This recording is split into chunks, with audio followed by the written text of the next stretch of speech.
Bismillahirrahmanirrahim. Assalamualaikum warahmatullahi taala wabarakatuh dan selamat sejahtera kepada semua penonton di atas talian. Saya Muhammad Fawaz Afif selaku moderator pada pagi ini dan hari ini kita akan menceritakan atau membincangkan mengenai topik fungsi telinga kita iaitu pendengaran.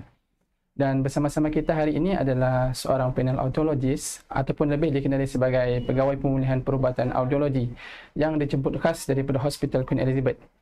Dan sebelum kita lanjutkan perbincangan kita pada hari ini, bersama-sama kita menonton satu video ringkas mengenai siapakah itu audiologis. Jom sama-sama kita saksikan.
Terima kasih kepada semua penonton di atas talian. Sekarang ini kita tengah bersiar secara langsung di laman rasmi Facebook Jabatan Kesihatan Negeri Sabah ataupun JKNS. Seperti yang saya katakan sebentar tadi, menariknya pada hari ini kita akan membincangkan tentang topik pendengaran. Dan untuk maklumat anda semua, bulan Mac ini adalah bulan di mana sambutan Hari Pendengaran Sedunia diadakan. Dan bersama kita hari ini adalah Puan Nur Nabihah binti Ismail, iaitu pegawai pemulihan perubatan audiologi ataupun pegawai audiologis daripada Hospital Queen Elizabeth. Apa khabar Puan? Khabar baik, alhamdulillah. Okay, dah ready untuk perbincangan hari ini? Ya, insya-Allah ready. Okey. Seperti yang kita lihat dalam video sebentar tadi, iaitu berkenaan dengan siapakah audiologis, boleh tak Puan terangkan sekali lagi secara ringkas mengenai jawatan ataupun profession ini? Kerana mungkin penonton di luar sana tu ada yang kurang jelas mengenai profession ini. Dipersilakan. Terima kasih Cik Fawaz. Jadi audiologis adalah profesional yang akan membuat diagnosis pendengaran kepada pesakit-pesakit yang ada masalah pendengaran. Seterusnya akan bagi preskripsi alat bantu pendengaran dan juga rehabilitasi selepas memakai alat lah.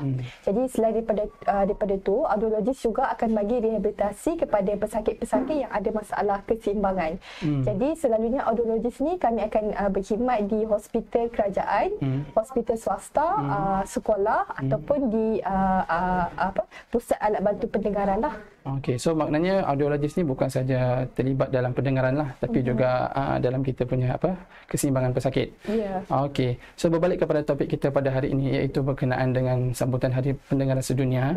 Boleh tak Puan terangkan secara terperinci ataupun apakah perincian sambutan Hari Pendengaran Sedunia ini? Apakah tujuan ataupun objektif sambutan ini diadakan? Okey.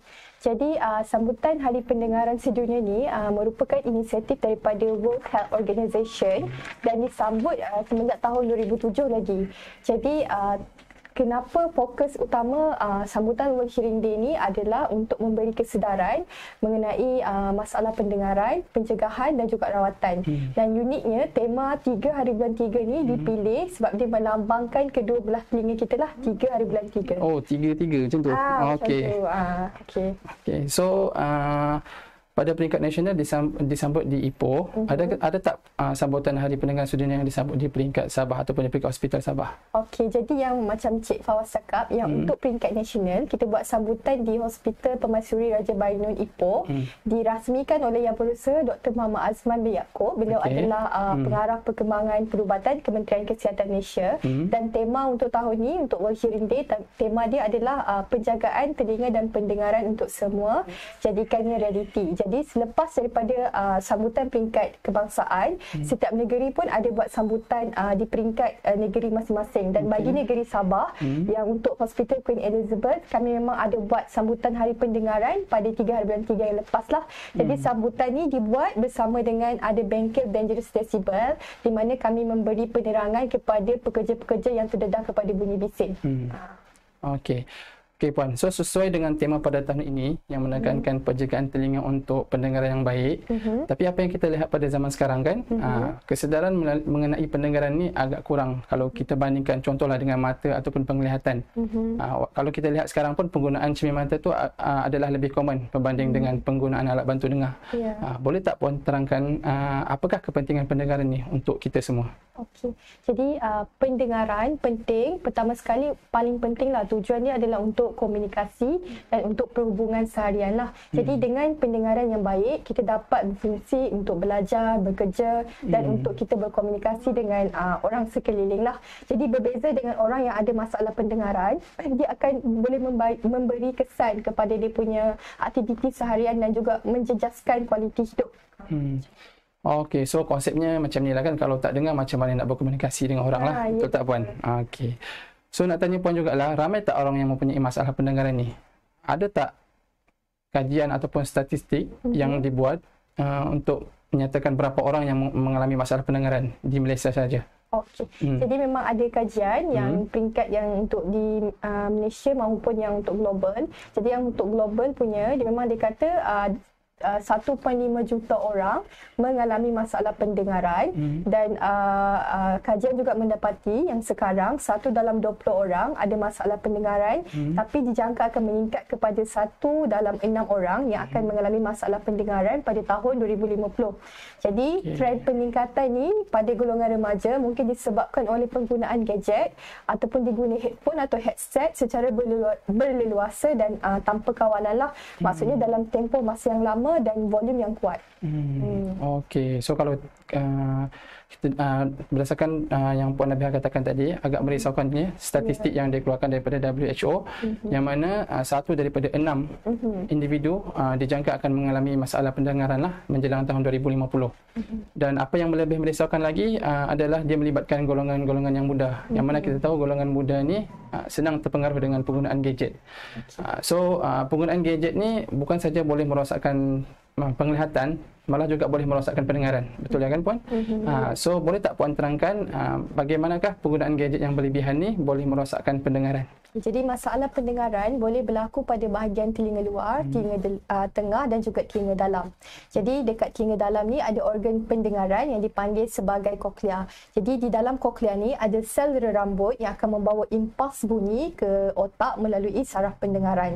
Jadi jika berlaku pendedahan kepada bunyi bising atau bunyi kuat secara dalam tempoh waktu yang lama, sel rera rambut ni akan lemah, dalam kelamaan dia akan mati. Jadi apabila situasi ini berlaku, dia boleh menyebabkan masalah pendengaran yang akan kekal sepanjang hayat, juga dikenali sebagai sensory neural hearing loss lah.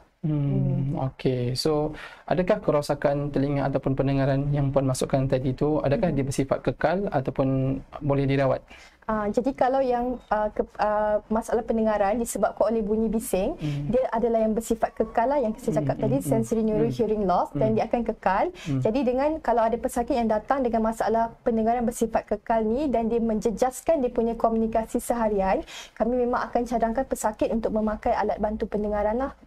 Okey. So dengar tu penonton-penonton semua, so jagalah pendengaran anda, jangan sampai rosak disebabkan bunyi-bunyi yang kuat, kerana jangan sampai nasi menjadi bubur lah orang bilang kan, macam tu. Okey, so selain daripada masalah pendengaran disebabkan oleh bunyi bising ataupun bunyi yang kuat, apakah punca-punca lain yang boleh menyebabkan masalah pendengaran ini Puan?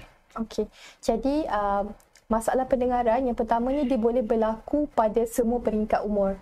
Okay, yang pertama, masalah pendengaran semenjak lahir. Jadi semenjak lahir ni mungkin disebabkan oleh faktor keturunan ataupun bayi yang lahir pramatang mempunyai berat kurang daripada 1.5 kg ataupun bayi yang ada mendapat jangkitan sewaktu kandungan, contohnya jangkitan rubella ataupun cytomegalovirus, juga bayi yang ada jaundice yang teruk dan sebagainya lah. Jadi ada kajian yang mendapati 1 dalam 6 daripada 1000 kelahiran bayi mengalami masalah pendengaran. Jadi dekat sini penting untuk bayi-bayi ni, terutamanya yang berisiko tinggi, untuk menjalani saringan pendengaran lah supaya dapat dikesan lebih awal. Seterusnya boleh mengelakkan daripada masalah yang lewat bertutur, macam tu.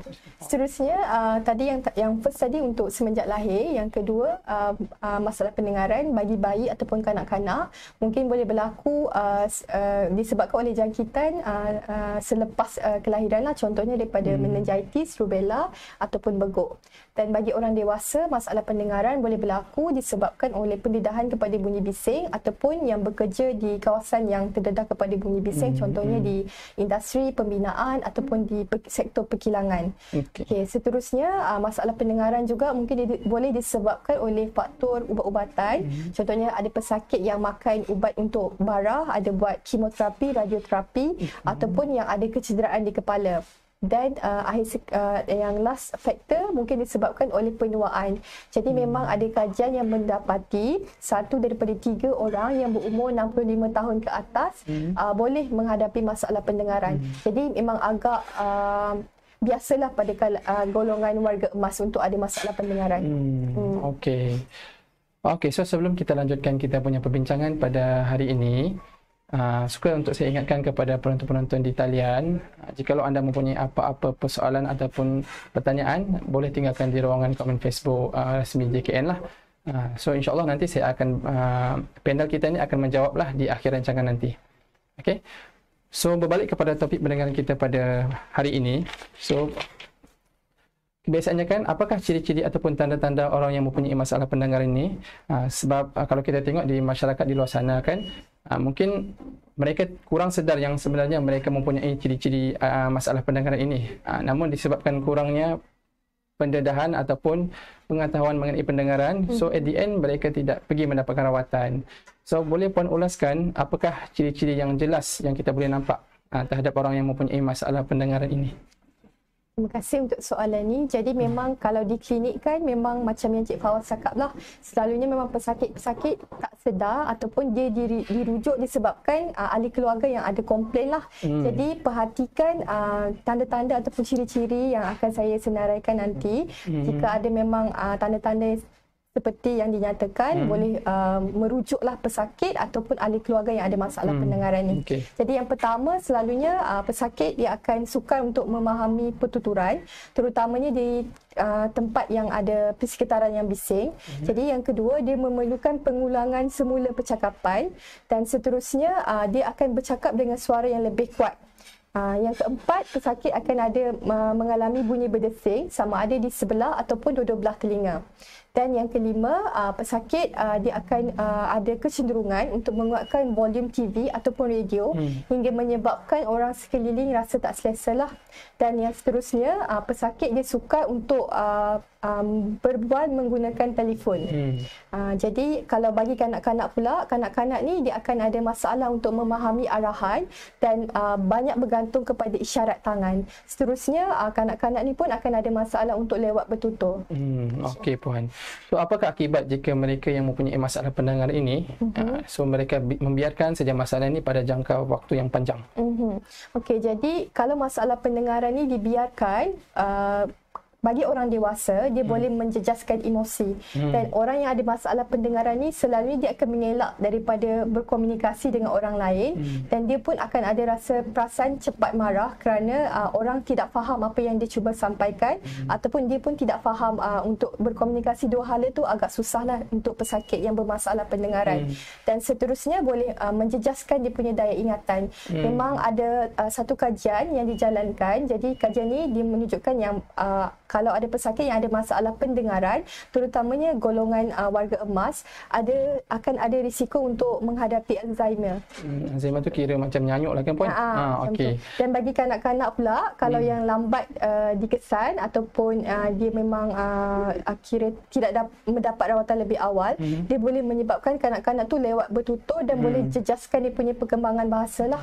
Okey, buat penonton-penonton sekalian, so jikalau anda mempunyai satu atau lebih tanda-tanda masalah pendengaran yang seperti Puan Nabihah katakan tadi, bolehlah datang ke klinik audiologi untuk melakukan ujian pendengaran lah ataupun mendapatkan rawatan.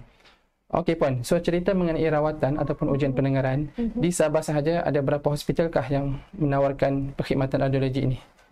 Jadi untuk negeri Sabah, sekarang kami ada 4 buah hospital yang menawarkan servis perkhidmatan audiologi. Yang pertama di Hospital Queen Elizabeth untuk pesakit-pesakit dewasa lah.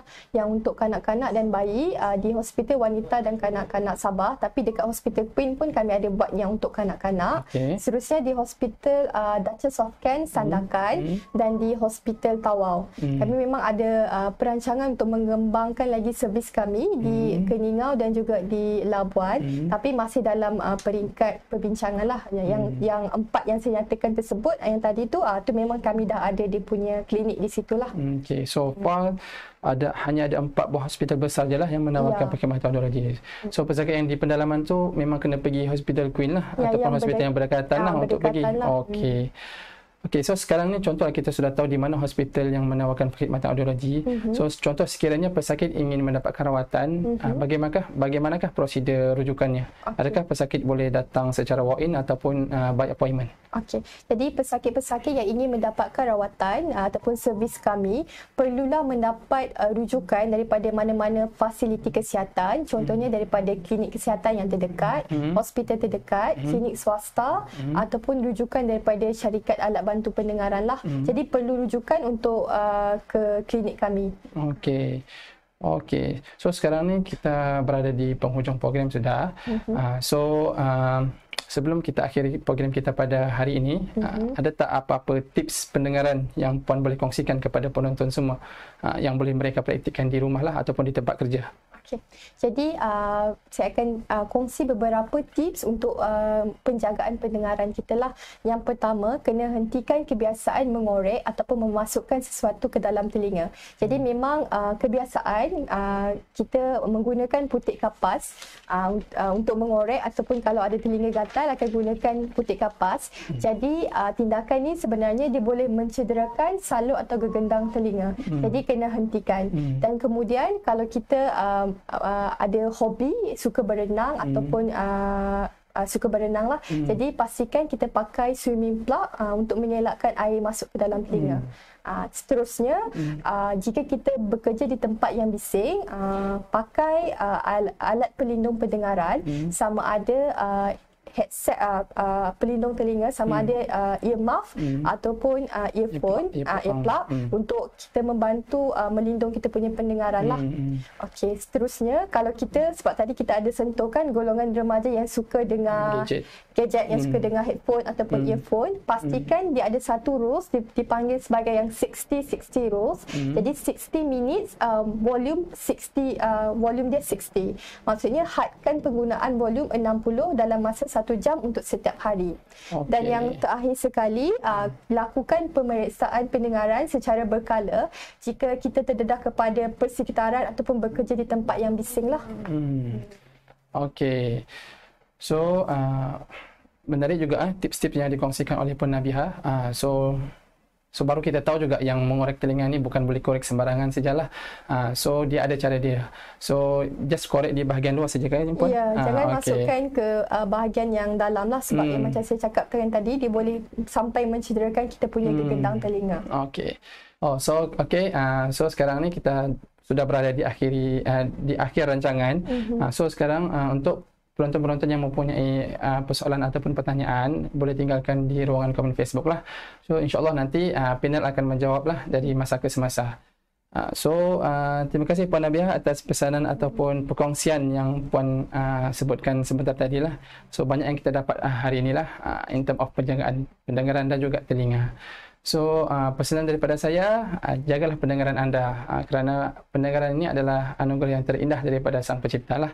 So oleh itu maka sampai di sini saja program kita pada hari ini. InsyaAllah kita berjumpa di lain kali. Assalamualaikum warahmatullahi wabarakatuh.